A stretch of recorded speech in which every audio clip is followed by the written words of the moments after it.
In our second day of squares of binomials, let's look at the problem set here, page 211. We're doing 33 through 54 all, and then I'm going to have you do 58 through 61 also, which will be a solution of equations. So let's do a couple of these problems, starting with number 33, your first one. Now, 33, back up and look at the bottom of page 210, and you'll see a sample. And it says first factor out the greatest monomial factor. If you do not do this, you're going to create a big headache for yourself. I'm not saying it'll be impossible, but it's going to be much, much harder. So develop a skill of looking for common factors as soon as you're trying to factor one of these. In this case, you have 8, and you have 2. So your common factor is 2. Anytime you see x's in every term, make sure that you factor that out along with it. But here we're just factoring 2 out of the coefficients. So 8x squared will go to 4x squared. Then 8x is going to go to 4x, and 2 will go to 1. And now factor. And we're still just talking about perfect squares. So just leave the 2 hanging out here. And now you're going to factor into binomials. This is going to be a very typical pattern for you. You should be getting used to that by now. Your first term is going to be created from your first positions within parentheses. And your last terms will be the last 2 numbers multiplied together. Since we're talking about perfect squares, both of these are going to be positive because this middle term is positive. There would be no way to make a negative term if both were negative. I did not say that right. This would not be able to be positive if these 2 were negative. Now 4x squared, you want to put the square root of that in your first locations. So that would be 2x and 2x. And then 1, that's easy, 1 and 1. You can quickly run through that as you're getting better and better at it, and just double check that you do get positive 4x as your middle term, but in this case you do. So your answer is 2 times 2x plus 1 to the second power. And that's exactly what you're looking for when you answer these questions. All right, now let's skip. I'm going to give you pretty much the rest of those all the way through number 43 on your own. Everyone is going to follow that same basic concept though, so that'll be your challenge to work with those. Now 43 is where things do definitely change. What you're going to work with there, and you want to go through that sample 2 on page 211. But on 43, you've got u to the second power minus 2u plus 1, and then it's going to look really out of place, but you've got v to the second power stuck here at the end. So you have 4 terms. What you're looking for are a group that goes together. You're trying to find a trinomial out of this that goes together. The trinomial in this case, I'm going to put parentheses around it, is u squared minus 2u plus 1. That is factorable. So your first step, look for those letters in common, the u and the u. That's your giveaway. The first step is to figure out what kind of perfect square this is. When I factor this, I know there's going to be 2 of them. U times u gives me u squared. 1 times 1 gives me 1. And look at your middle term. Your middle term is negative. So it's got to be u minus 1 to the second power minus v to the second power. Now this in itself, this entire thing, is a difference of 2 squares. Now if you remember what that ends up being is you've got the same first terms and last terms, but you have a plus sign in the first set, and you have a minus sign in the second set. So let me show you a couple different ways of handling this. Get rid of this so it's not in our way.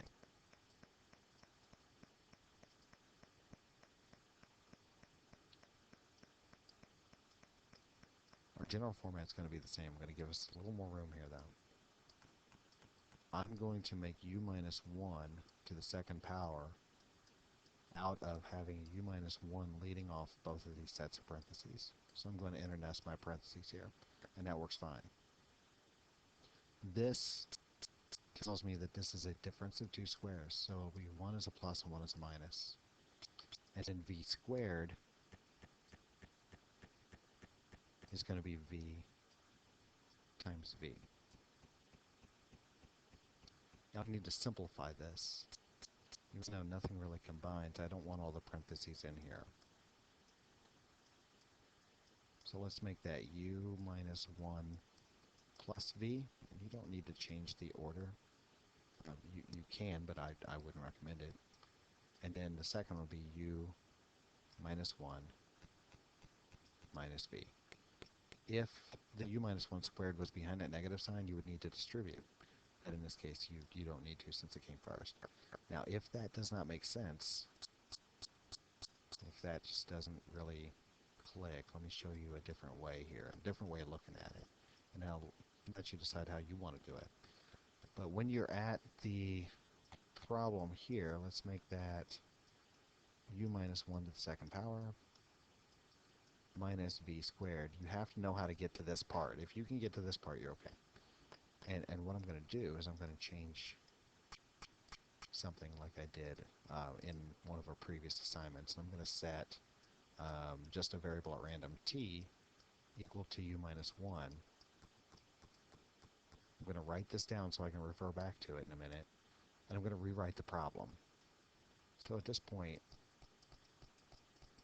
let's rewrite using this information here. In place of u minus 1, I'm going to put t. And this to the second power minus v to the second power. Now at that point, just replace, now that you've done this, replace your thought process and go back to a regular difference of two squares, where this would be t plus v and t minus v. And now that you have figured out your general format, now you need to replace these t's. So in place of t, put your u minus 1. And that's u minus 1 plus v. And the parentheses won't matter, so I'm not going to put those in there. The nested these parentheses. If it came second in here, I would, but it comes first, so it doesn't matter. And then I'm going to put u minus 1 minus v. You see we arrive at the same answer. So substituting t in for the expression u minus 1 might just make your thought process a little bit simpler. It doesn't look quite as confusing. Now that was number 43. You have another one of those. I actually have 3 more though, since you're doing all the problems. This does take a lot of practice. 44, 45, and 46 are all the same way. You will want to be very careful on 46. Let me quickly help you with that. I'm not going to go through the entire problem by any means, but on number 46, you have p to the second minus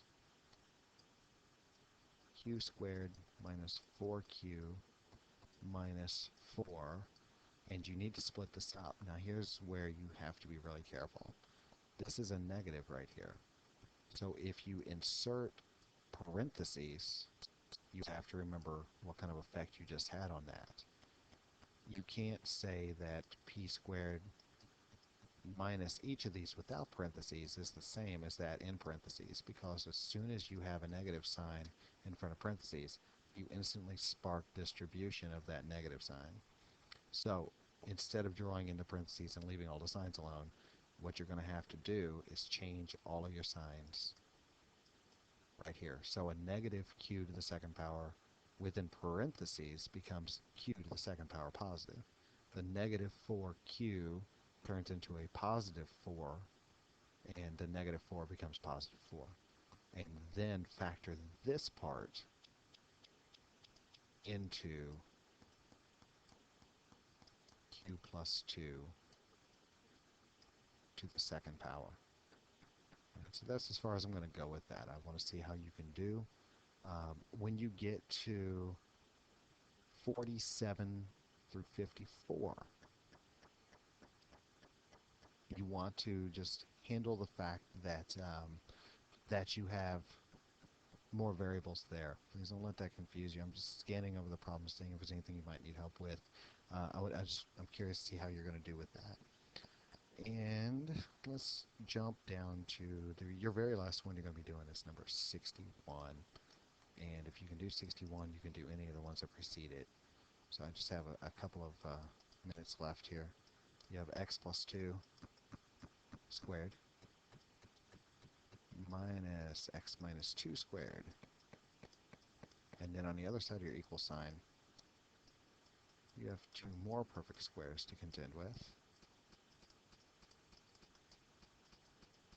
My best advice is just to work all of these out. X plus 2 to the second power is going to give you x squared plus 4x plus 4. Now if you need a step in between this where you have 2x plus 2x as your middle terms, then by all means take it. Be careful with that negative sign. I'm going to go ahead and insert parentheses so I don't forget that it's there. X minus 2 to the second power is x squared minus 4x plus, be careful with that plus sign, plus 4, equals. Now x minus 1 squared is x squared minus 2x plus 1, and then we have another negative sign to contend with here. Be careful. And that's x squared minus 6x plus 9. Remember that you have to distribute your negative sign to everything after those parentheses. So let's rewrite that. X squared plus 4x plus 4 minus, so I'm right here, x squared. Distribute the negative to negative 4x, you get a positive 4x. Distribute the negative to positive 4, you get negative 4. Let's do your right side. X, and that's squared minus 2x plus 1. And that gets me to here. Minus x squared. Distribute your negative to negative 6x. It becomes positive 6x. And that very last term will turn into negative 9. And now combine like terms before you do anything else. So on the left-hand side, you have x squared minus x squared. So that's going to work out for us. You have 4x positive and 4x positive, giving you 8x. And then you have a plus 4, and that is a minus 4. So those cancel. On the right-hand side, you have x squared minus x squared again. And you have a negative 2x plus 6x. You combine those, you get 4x. And you have a positive 1 minus 9 gives you a negative 8. So if you had any of those signs backwards, you're going to have a big mess already in this particular part of your problem. Let's take 4x away from both sides, which will give me 4x equals negative 8.